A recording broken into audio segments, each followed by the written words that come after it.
the mask, the show of masks. And we become so identified with this extreme edge of consciousness, the fashions, what are we going to look like, you know, the appearances and the whole 9 yards. Now, of course, a certain amount of persona we need. Otherwise, we'll be wide open to attack. You need the mask in order to conceal your real identity, to protect yourself and generally, and to operate in the world with other fellow human beings. But we have way overcompensated for it. We put all our psychic energy into the mask, and you don't have to look at the cosmetic commercials to know that it's obsessive right now. Behind that is the ego, the waking consciousness. And this little battery runs down every 12 hours or so you need to sleep. That's because it's finite and it's energy, and you need to sleep to restore its energy. When we wake up in the morning, we have a thing called ego consciousness, ego waking consciousness. But the ego is a strange kind of thing. As I said, it's kind of young and reckless and wild, as well as very domineering. And anything that your ego or you do not like about yourself, you repress. And the repressions of all the stuff that you despise about yourselves becomes what's known as the shadow personality. And it's kind of in the unconscious realm. It's not even in the conscious realm because you're not aware of it. It's like the director's cut of your life. See, when you're living your life and experiencing all sorts of things, you want to have the nice clips that you cut out and put them on the coffee table, the family album. But what about the backstory that's really been filmed, that footage that you hide away, that one day when you leave this planet is going to be played for you in the dark room? They're going to say, come this way, we've got something to show you. Remember all that film you stored away in the attic, meaning your unconscious mind? We're going to run you an amazing film here. This is a real slasher horror one. This is Stephen King and more. You want to see the John Carpenter, you know, Friday the 13th, part 14? Here it is. The shadow is the repressed stuff that we don't show to the world, and we even forget. Now, for those who find it hard to understand what repression is, it's forgetting something and then forgetting that you forgot about it. It's the skeletons in the closet, and again, it's a very necessary part of the human mind. We need it to survive. It's like the dumpster. You need to throw the trash out. But we've again overcompensated. We're doing it too much, and it causes enormous psychic problems.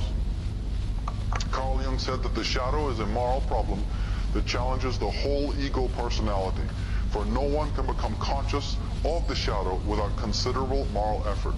He's talking spiritually there. He's saying that for you to be integrated, you're going to need to integrate with your shadow, because those are aspects of yourself that you've thrown away, and you're not getting to the light. See, the self, the true person, is way back here. For the hell, you can forget about the self. We're into ego world. And the ego is doing itself a disservice by constantly denying aspects of its own self. Now, you know something? There was books left out of the Bible, and it's important to start finding out why. Jesus said in the Gospel of Thomas, this is one of the great Gnostic Gospels that was thrown away, when you see your likeness, you rejoice. But when you see your images which come into existence before you, which neither die nor are made manifest, how much will you bear? Now, it's very flowery language, a different language, but can you see now what is being said here? When you see your likeness, you rejoice. Meaning when you're in the persona, and you're in the world of, oh, I play the fashion game, and everybody then gives me acknowledgement, and I give acknowledgement, you rejoice. But when you see the primordial images which come into existence before you, but these which are neither die or are made manifest, meaning the unconscious mind, how much then will you bear? It's an old story. And the teacher, remember the threat, you know what the teacher does? He goes, project on me. I'm your come on, dump it on me. And we do. And the teacher's job is to take all of that. As Carlos Castaneda and other writers have shown. The teacher is he's the guy we're going to bury in the sand, as we've done so many times before. The shadow is very powerful. It is a moral problem. It destroys relationships, and it destroys the teacher relationship with the one who's receiving the teaching. Yeah, looking at who we are, that's all it's about. The only solution, is to look at who we are. As Alexander Pope said, know then thyself. Presume not God to scan, the proper study of man is man. William Blake said, thine own humanity learn to adore. But Carl Jung put it this way, he said, look, people will do anything, no matter how absurd, to stop from facing their souls. Ever been outside recently? Ever turned on the TV recently? He's exactly right. People will do anything, no matter how absurd. And all that carnival that you see out there and all the distraction and nonsense that this world is wall to wall full of, that's what he's talking about. I must live in the Bahamas. I must live in a one-season world. I don't want to be looking at any of that stuff. Well, then okay. But then you've just condemned the world to horrors.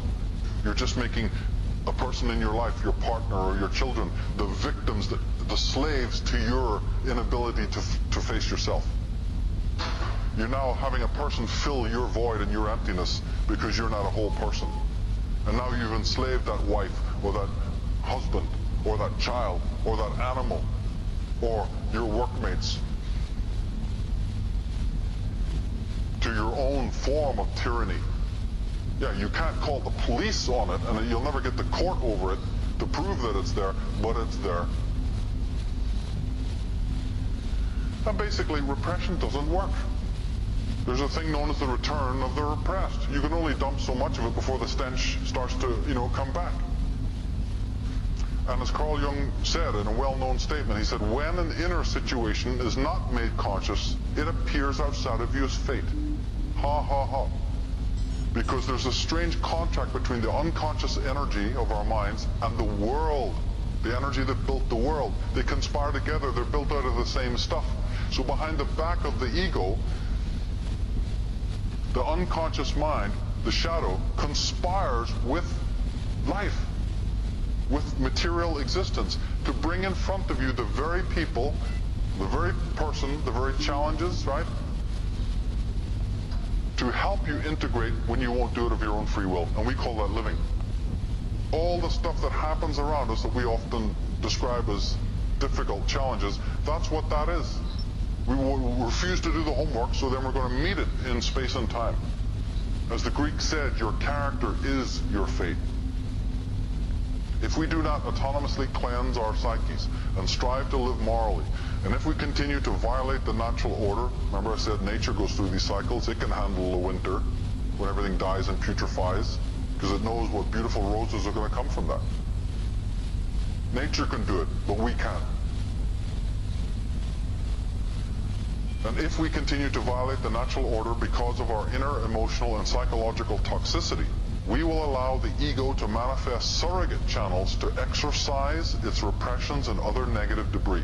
In short, if we give up the right rulership of the self, we inevitably breed Orwellian political and religious tyrants to take over the job and turn us into what George Simmel, the psychologist, sociologist, said, smiling depressives, or worse. And there's two other proclivities, capacities that we have in our minds. In our ego consciousness, we also have two very important things. And again, both necessary, but we've taken them to extremes. And they're called projection and inflation.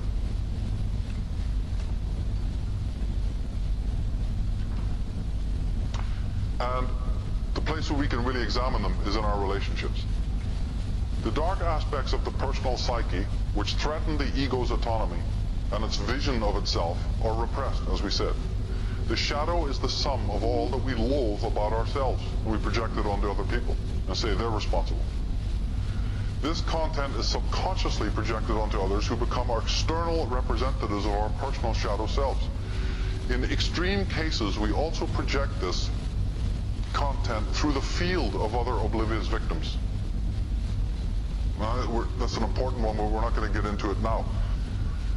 And additionally, there is the collective psyche and its dark content, which is at certain times likewise projected. So you do it with your individual mind, but we all do it collectively at certain phases in history.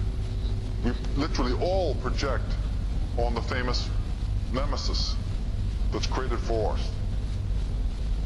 And the politicians, they know how to manipulate that. We want the easy way out, and they have the pulse on the psyche, and they know how to help us with that kind of false exorcism. They're experts at it. As I said, when we are not integrated, strong, and healthy psychologically, we invariably turn to external representatives.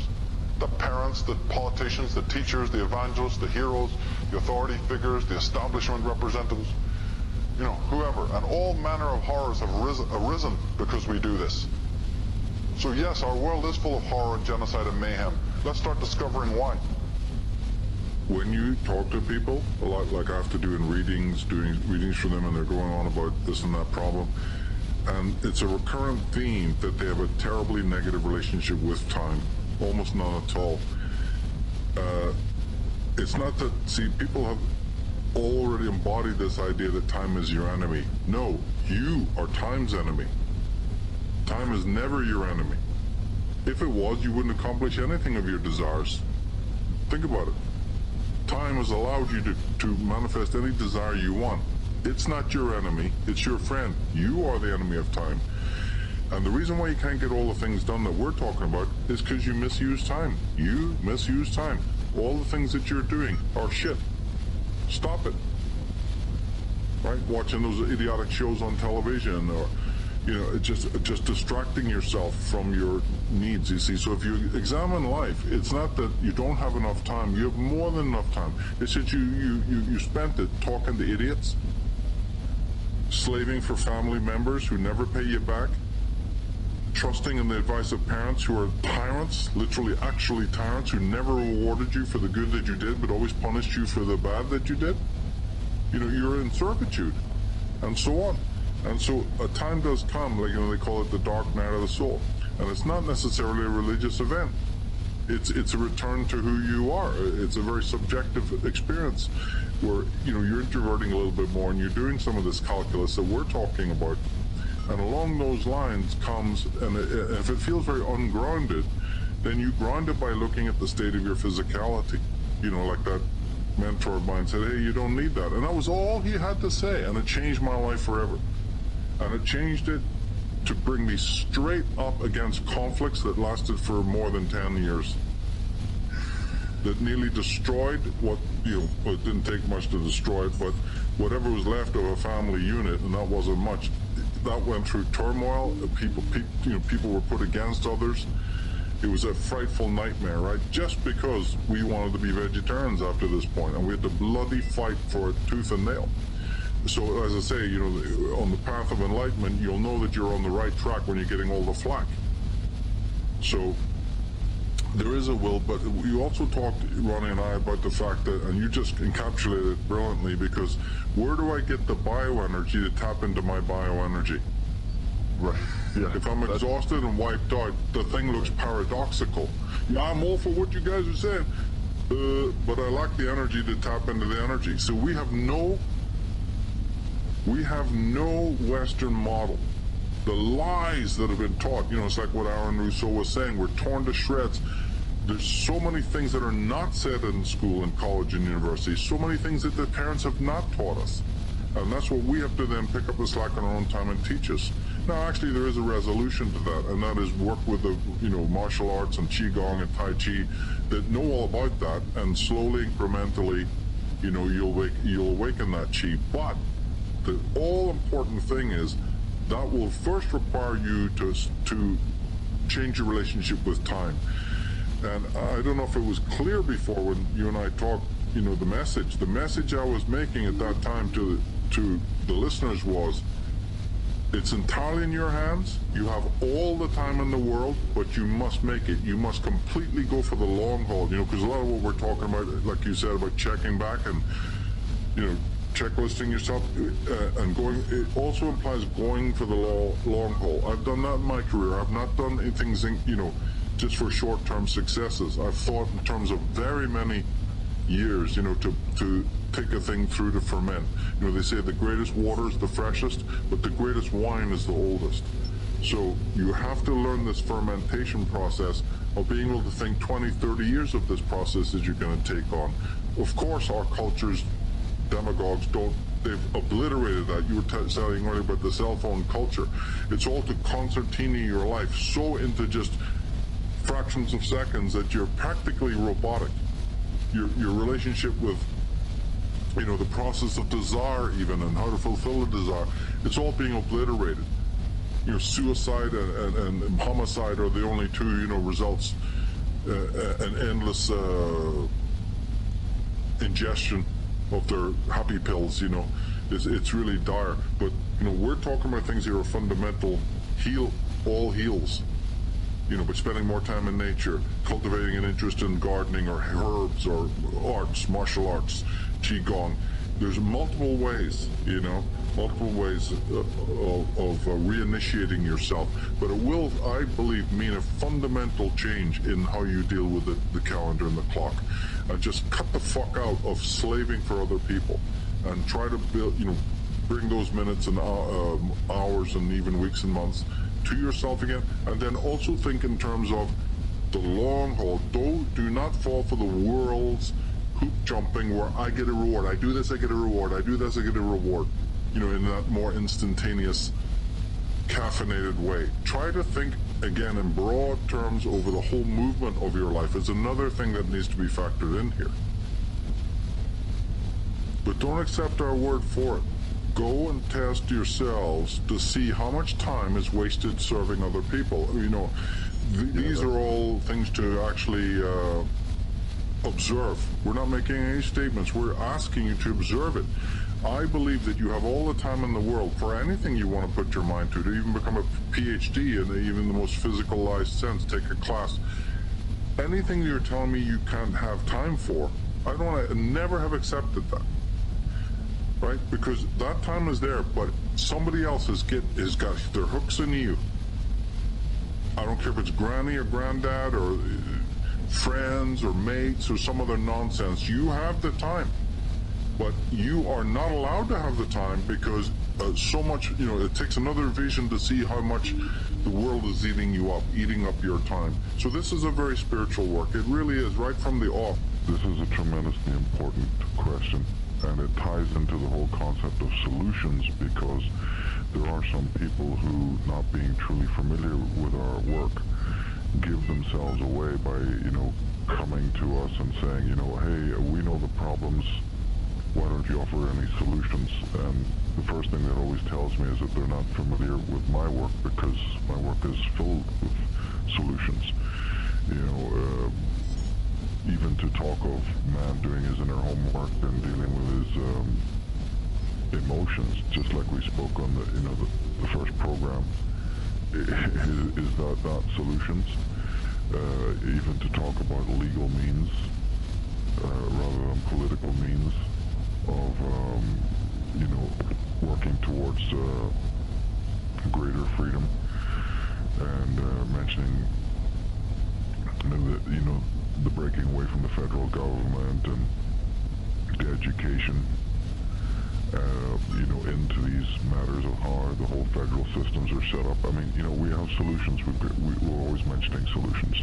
But what you're asking specifically is about the difference between a reaction to what is taking place and a response to what is taking place. Then when you go a little deeper, you know, you have this concept of anger. And a lot of people will talk about anger being a very negative emotion. You see, because again, as I insist in all my work, we've been told a pack of lies about all the emotions. We have a very paltry grasp of what emotion is, and the majority of Western people are not in any way in relationship or in contact with their own emotions. So all you get is the play of words. You get the play of words back and forth, and the cliches. Oh, anger's wrong, hatred's wrong, compassion this, compassion that. Righteous indignation is better than anger, and so forth and so on.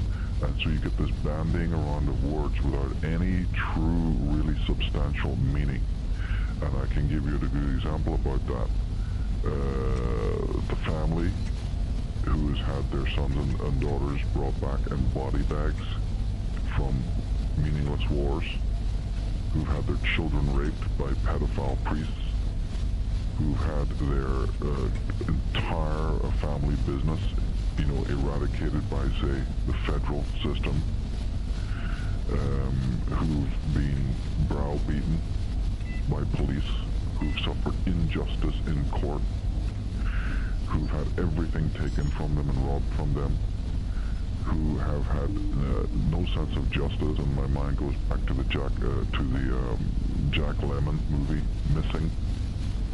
People need to watch that and talk about whether this man should have righteous indignation or whether he should have had anger, you see?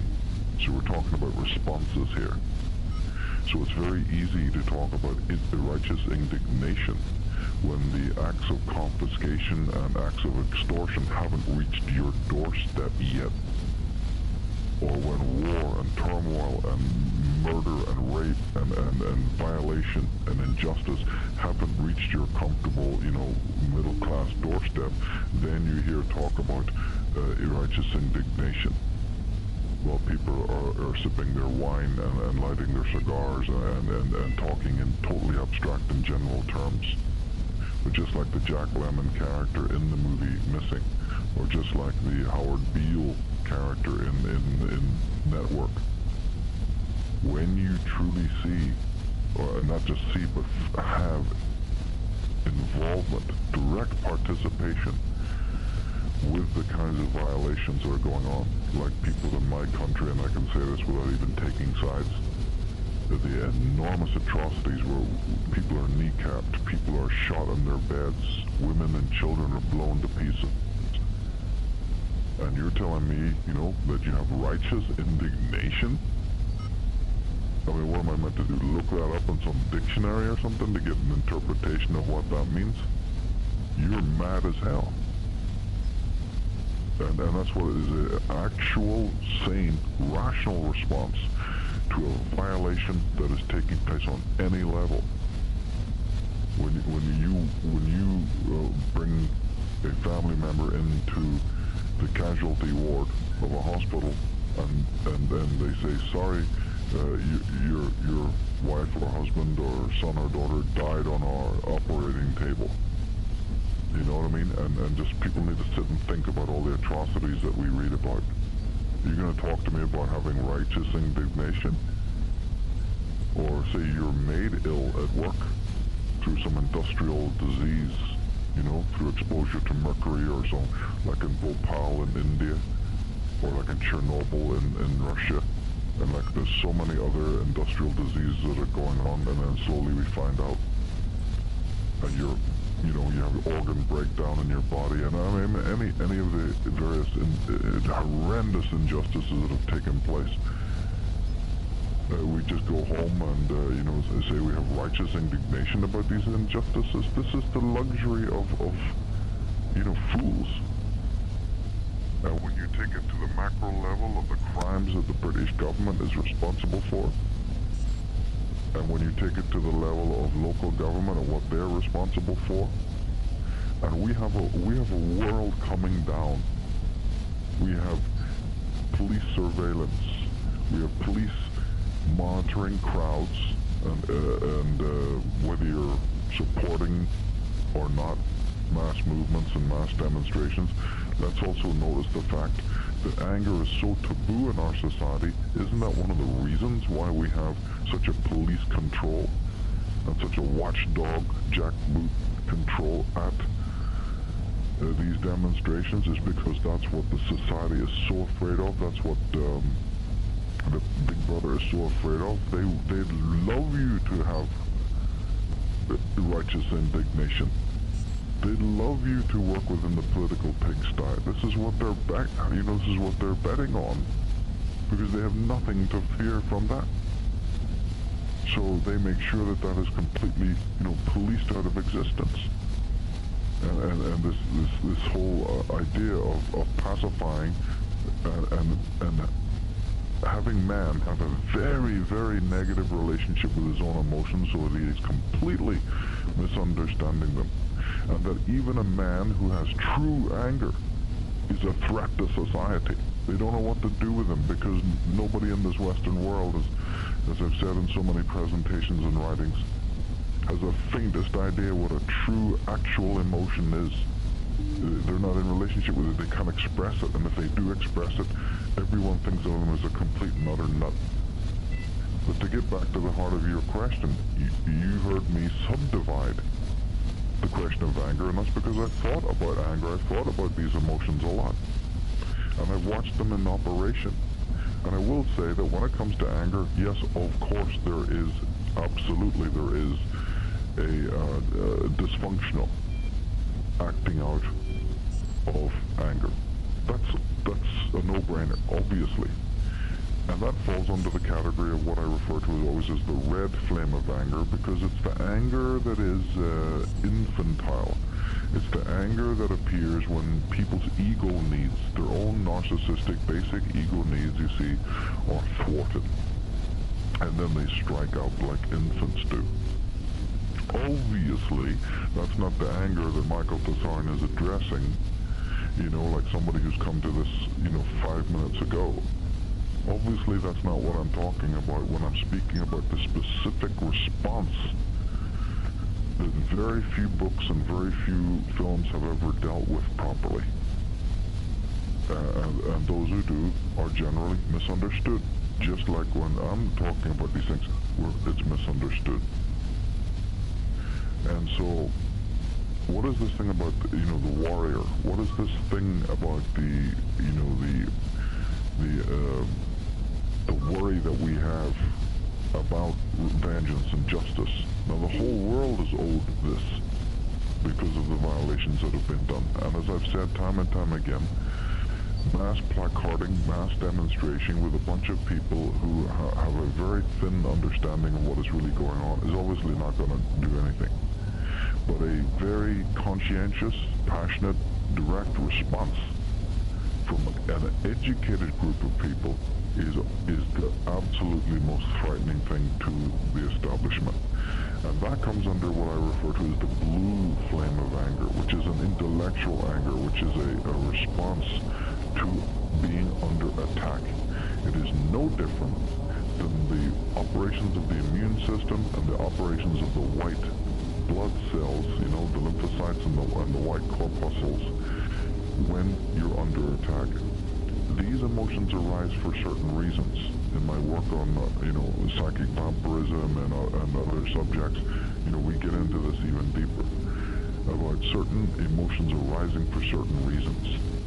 And so, until society has sort of cultivated that and basically, laid down this very tepid, very bourgeois sort of righteous indignation line, which is of course again born out of either a completely thin understanding of what the facts are, or it's born out of the fact that the individual who has this righteous indignation is actually part of the problem and will never be able to do anything about it.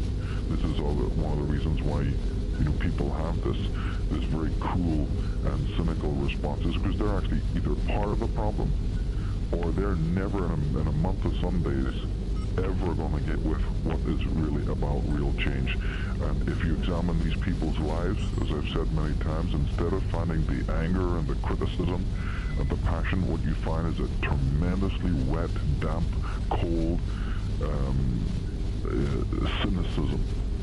A completely selfish, narcissistic cynicism, which, throws water on real action. And you find these people in society, and you find them very much put off by the work that people like myself do. They're always talking about it being dark. They're always talking about it being pessimistic. I'll tell you what dark is. Dark is ignorance. In fact, fact, many people have even philosophers have said that there is a correlation between darkness and ignorance. And believe me, those who speak against and think what the work that people like myself is doing is somehow dark and spooky and weird and a bit strange. These are individuals who are living themselves in a cloud of darkness, having the faintest idea what real change means. These are the very individuals who are going and out of their misunderstandings, voting in the worst tyrants possible and trying to sort of cop out of the real work that needs to be done. And you don't find this in those people who've had true violation in their life, true injustice. You do not hear them talking in these terms, in these passionless terms. And again, I refer people to the movie Missing with Jack Lemmon. Go and get that movie and watch it and see, put yourself in that character's position. Or get out Brotherhood of the Bell. We have that movie. It's on Google and YouTube. Brotherhood of the Bell with Glenn Ford, you see, or V for Vendetta. And look at the movies, what these scriptwriters are trying to tell you about this incredible subject. And it's all, like we said in the first show, it's a good question to open. What we're talking about in this particular interview is all again is articulated to man's own relationship psychologically with his own emotions. If he doesn't understand his own emotions, if he doesn't understand why these emotions arise and what is emotion and how many levels there are of these different kinds of emotions, if he just believes what he's been told by the spin doctors, then obviously he's never going to have the right tool for the right occasion. It's just, if you are a victim of the approval of other people, you have what is known as a social ego, and therefore no selfhood. You have an illusion of selfhood, as I said, an idea of reality, but that's why you have all the issues and problems that you have in your life. And that's why you end up feeling like Victor Bloody Meldrew, where your whole life is one misery from morning to night. Yeah, you're making it that because your whole way of interacting in the world is boredom personified, limited, closed off, reductionist, based on science, based on certainties. Whoever gave you the idea that religion, and whoever told you to believe in these things? We do it because we're scared of reality. We're scared of selfhood. It's a tremendous... So if there's anything in the way of man in the selfhood, it's just his fear of that selfhood, his fear of diving in. It's very much like a child learning how to swim. There is really much, your jelly, your legs go to jelly. Of course, you're going to think it's marvelous. It's the greatest thing afterwards when you're floating about and flopping about in the water there. Why wasn't it doing this before? It's that initial fear that prevents people from going over and making the transition phase. Once you're there, everything is taken care of. Right. I think you're on that level of protected. And it's the same thing in these subjects we've been talking about, except for the fact that we have an entire cult of disinformation also that is inserted, a whole fear mechanism through thousands of years that has created a permanent lining between conscious and unconscious.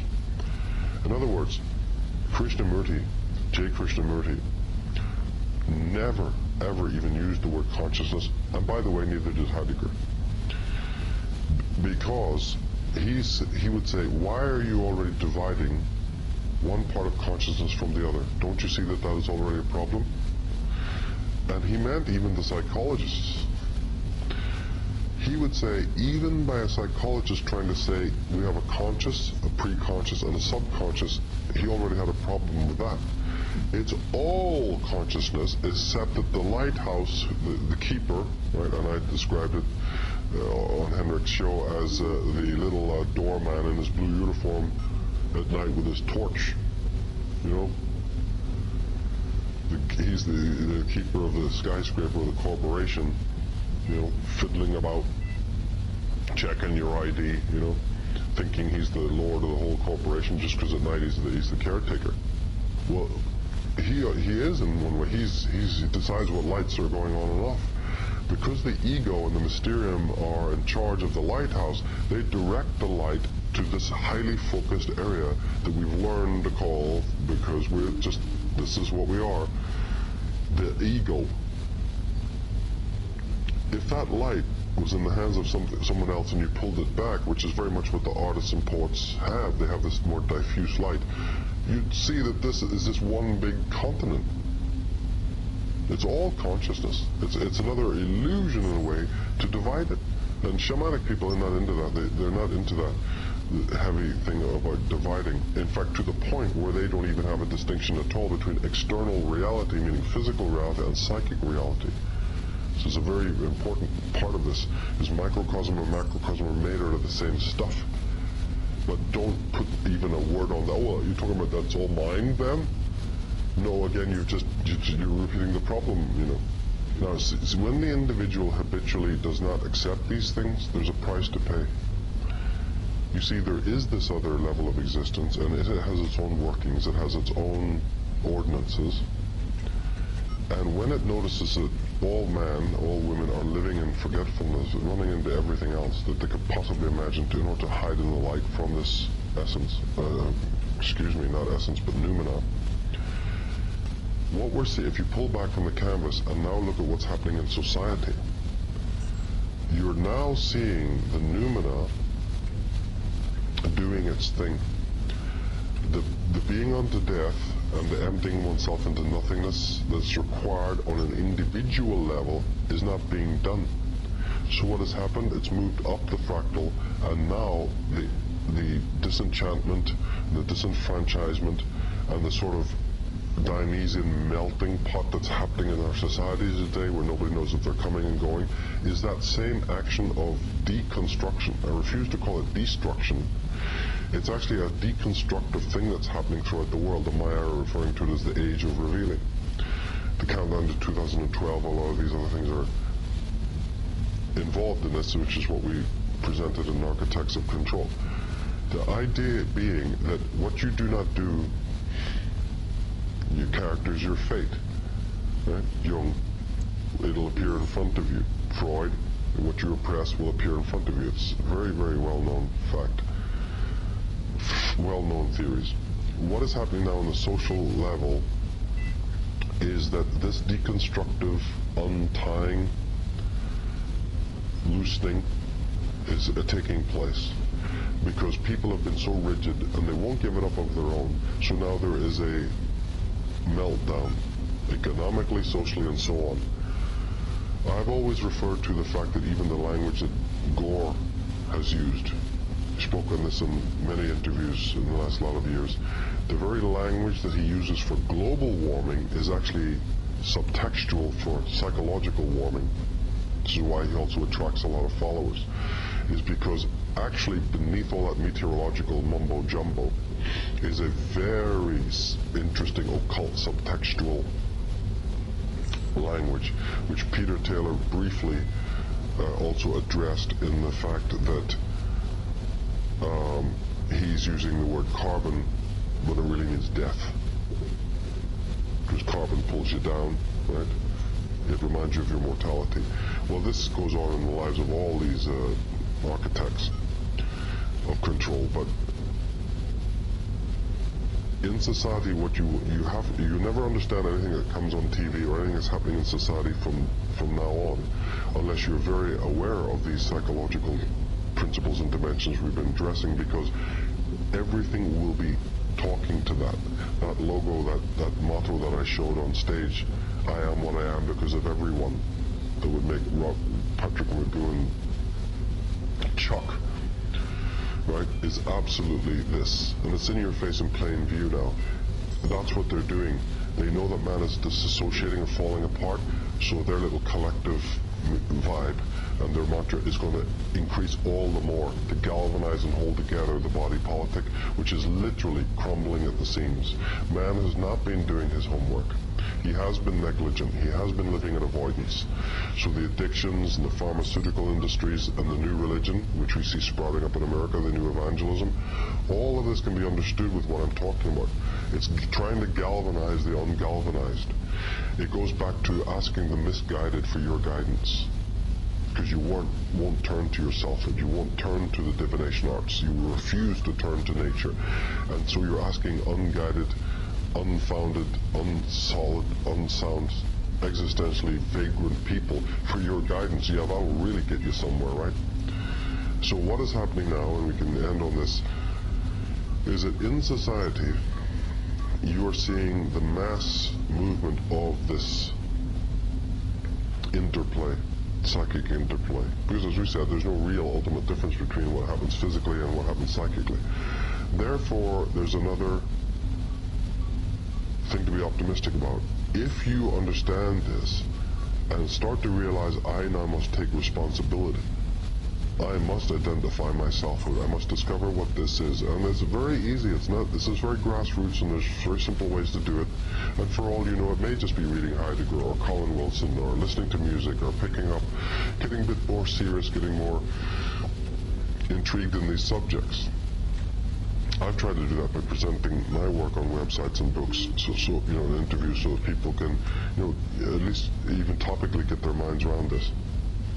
Because that is the ultimate solution. Selfhood is internal. It can't be given to you, bestowed to you, directed by anyone else but yourself. You are your own shaman, you are your own priest and priestess, you are your own teacher.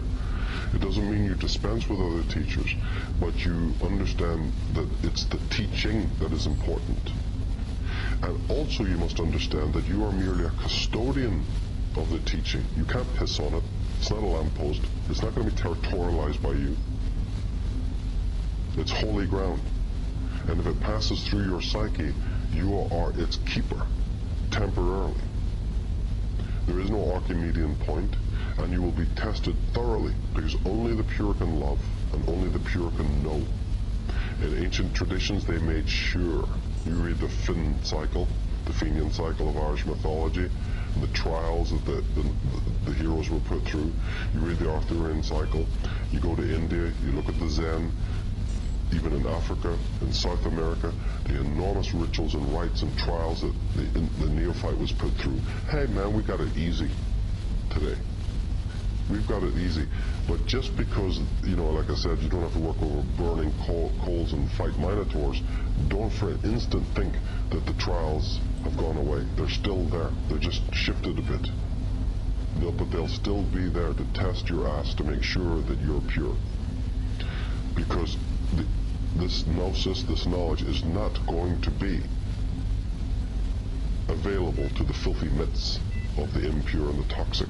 And as I said, they will rather go psychically direct than approach this, because this is guarded as well.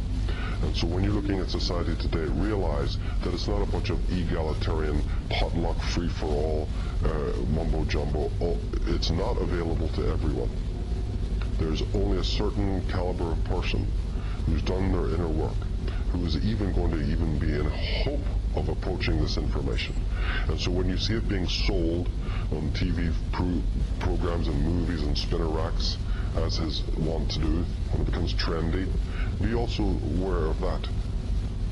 That is again this full version, the smokescreen version, to help galvanize you. Because of course, if you don't clean something, you can always do a spring clean. Right? You can clean off the surface rust. And so every decade or so, Big Brother puts stuff out there to do the spring cleaning, to give the sheen, to give the appearance of health and sovereignty. But that's because it doesn't want the real thing to sink in. What we're seeing now is the preparation of the soil so that the real rooting can take place. But as I've said a million times in the Disciples of Mysterium article and in almost all my work, you cannot have the chemical wedding, and even the alchemists forgot to tell you this, by the way. You can't have the chemical wedding without first experiencing what's known as a chemical divorce. Unless, as Krishnamurti said, until the false is seen as false, you will never see the true. It's also deconstructive, it's catabolic, and it's what's called apophatic. You must see the lie as the lie, you must see the false as the false, and only then may the truth avail itself. But you're never going to be able to see the truth directly through an act of will. That's very positive if you think about how many people are weak. Yes. Well, this is what I'm addressing. They have to realize one very, very important point. It's extremely important. In Carl Jung and Freud's theories of man's ego relationship to his unconscious, and Jung brought it out more than Freud. And this has to be really, really deeply understood. The unconscious is specular. Specular means of mirror, lens-like, mirror-like. Whatever visage you turn upon the unconscious, it reflects back. Quantum scientists will get on this right away because they go, oh, that's what the quantum universe does. Well, the quantum universe is your unconscious, by the way, but we're not even talking about that. Whatever face you shine into the unconscious, it shines back. If you shine a face of hostility, fear, trepidation, false curiosity, need for power, greed, intrigue, whatever, you'll meet demons. So the way is already you. There is no path per se. You make the path as you go. The path opens up in front of you as you walk. But the path is nightmare or dream, sorcery or magic, based on your profile as you walk through that noumena. It's not there already. It is created as you move through it in a way that almost Jean Cocteau in one of his phenomenal movies would show you as they walk through the mirror. Orphe is guiding. And they walk into the underworld. It's made as you project it out. The man who shows, like Blake, a fearless, I don't want to use the word loving because it's so hideously, misinterpreted, a caring, fearless, sovereign face to that form, he has his other reality. He's not looking for utopia built by Big Brother because he has one in the living moment of now. One that's ever-changing, kaleidoscopic, mutable, and ever-changing, and ever-explorative, renewing itself endlessly, right? And changing as he changes. It's an inner landscape that is more real than anything Big Brother with its bricks and mortar can ever hope to conceive, populated by a bunch of non-entities, right? So this is the opposite. As I said, provide the opposite, Michael. Come on, you keep bashing everything. Yes, create your own world, create your own landscape. As you said about the prisoner, different values. Yes, that's that.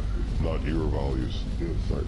Change your way of doing things, and cultivate your own organic intelligence, which, by the way, your children are the teacher if you'd let them speak, but you don't. They already have it until you burn it down. So, but it's there again in the mental topographies of various artists and so on. And I'm not saying just become disciples of them. I'm saying use them as a model to become that type of individual yourself. Bond with animals, bond with the inanimate. My big thing is, when I really do my solution thing on this, is utterly a fear of the inanimate, so-called. It doesn't even really involve human beings because there's too much problems there. My thing is an introduction to people to get in touch with the inanimate around them, starting with the room, the clothes they wear, the light, and the window panes, and that whole existential examination of the so-called inanimate around us. But never forgetting for a moment that you make your own reality, because there's no such thing as an objective reality. We could have gone deeper into this with Heidegger's theories, but it would be too long-winded. The idea is this: whatever face you shine onto any mystery, be it external reality, another person, or your own unconscious, is what it becomes. That's where the choice mechanism is. If you shine the face of fear and want and emptiness and lack, right, or greed or envy, you will be met by demons. If you shine this other face of sovereignty and empowerment and stability, you will have another reality open up.